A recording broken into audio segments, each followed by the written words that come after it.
U.S. Army veteran, renowned for his charitable work throughout Maine, received a pair of prestigious honors from the Maine Association of Police. Travis Mills and his wife Kelsey opened the Travis Mills Foundation Veterans Retreat in Rome in 2017.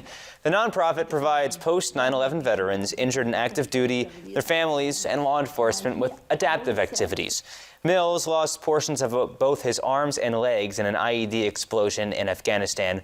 He recently received the William B. Troob Leadership Award, one of the association's top honors for his work with recalibrated veterans. Troob's widow, Nancy, presented the award to Mills. Your compassion and your gratitude, that hit me. Your joy in life, your love of family, your resilience, your toughness. It took all of that to be the person I know you are.